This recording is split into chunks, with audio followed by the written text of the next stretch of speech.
Salut. Salut. Salut. C'est Nick. Alors ces 2 mois d'arrêt pour le groupe, ça a été effectivement un arrêt brutal, puisqu'on a arrêté toute l'activité. Et voilà, ça nous a permis un peu à chacun, je pense, de nous retrouver un petit peu. Et du coup de pouvoir commencer une résidence, c'est vrai, très tôt dans la période du déconfinement. Et je dois dire qu'on est plutôt entre la joie de se retrouver ici et de commencer une résidence et de retravailler les nouveaux morceaux du prochain livre-disque pour enfants. Et en même temps, on est un petit peu dans un état d'attente, on va dire, par rapport à ce qui pourrait se passer dans l'avenir. On ne sait pas trop, on avance un peu à l'aveugle. On a été surpris que cette résidence soit maintenue. Et Django, nous, ça fait depuis longtemps qu'on travaille avec l'espace Django. On était pendant 3 ans partenaire de l'espace Django Art. On a fait des interventions, on est en résidence plusieurs fois ici. On est un peu comme chez nous. Et là, c'est vrai qu'il y a quand même une petite différence, c'est que normalement, c'est un peu comme une famille Django. On se retrouve tous un peu entre midi et 2h pour manger.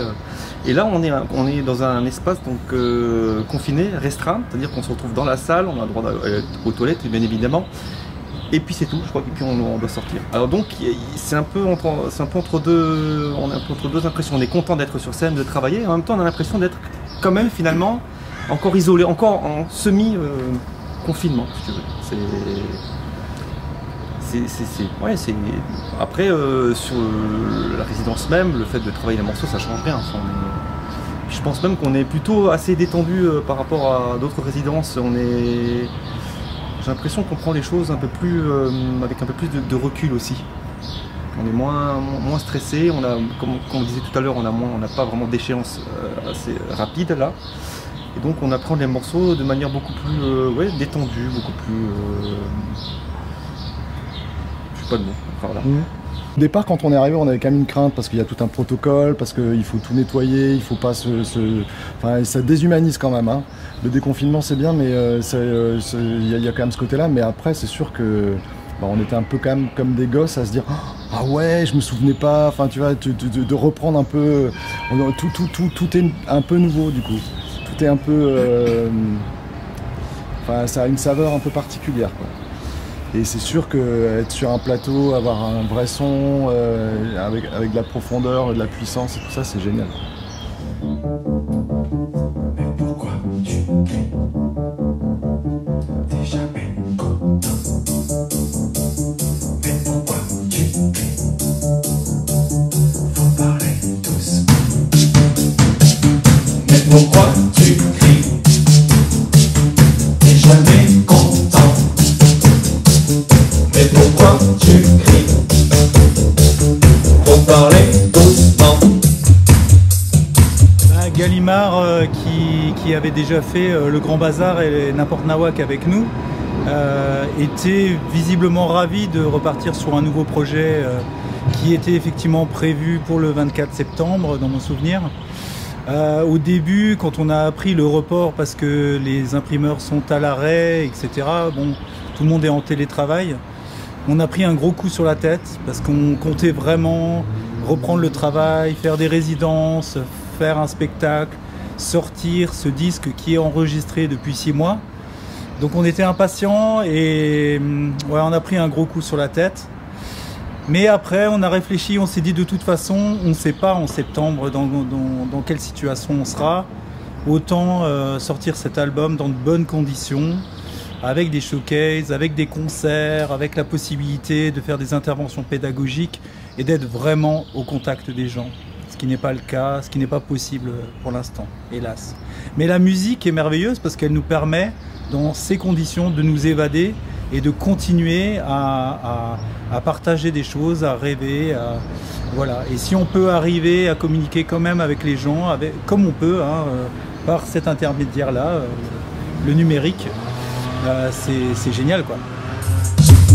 Déjà remarqué, t'es jamais de bonne humeur. Faut toujours que tu râles, même le matin de bonne heure. Un jour il fait trop froid, un jour il fait trop chaud. Tu te lèves du pied gauche, mais quand t'as bien dormi. Si tu n'as rien fait, le soir t'es KO. Malgré le silence, y'a toujours trop de bruit. de gens sur terre, et tu as l'impression d'être seul dans l'univers.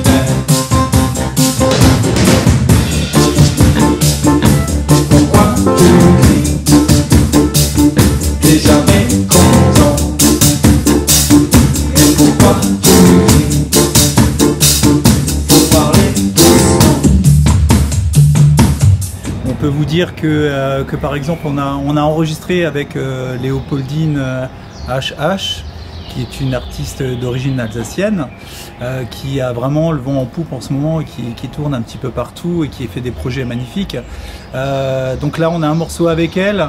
Il y a d'autres artistes encore qu'on va enregistrer, mais là pareil, ça dépend un petit peu des autorisations qu'on va avoir, soit pour eux de venir à Strasbourg, soit pour nous d'aller les enregistrer ailleurs.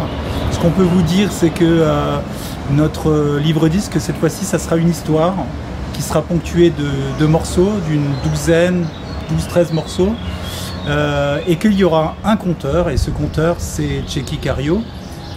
Mais là, pareil, on attend de voir le moment où on va pouvoir enregistrer la partie conte.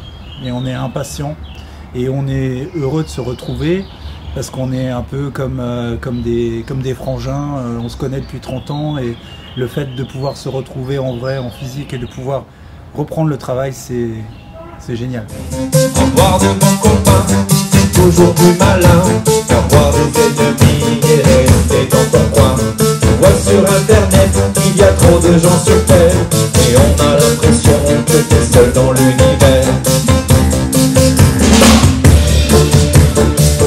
Mais pourquoi tu cries? T'es jamais content. Mais pourquoi tu cries? Faut parler doucement. Là, on va faire notre premier concert capté numérique avec l'espace Django. C'est-à-dire que là, au terme des 5 ou 6 jours de résidence, une équipe va venir nous filmer, en respectant bien sûr toutes les règles du confinement et de sécurité, des gestes barrières. Et le mini-concert sera diffusé ensuite sur les réseaux numériques. Et pour nous, c'est une première. Effectivement, on n'est pas les premiers à le faire. En tout cas, on ne va pas être les derniers, ça c'est sûr. Je pense qu'il va y avoir effectivement une nouvelle manière d'appréhender un peu les concerts et la communication par le numérique pour les artistes.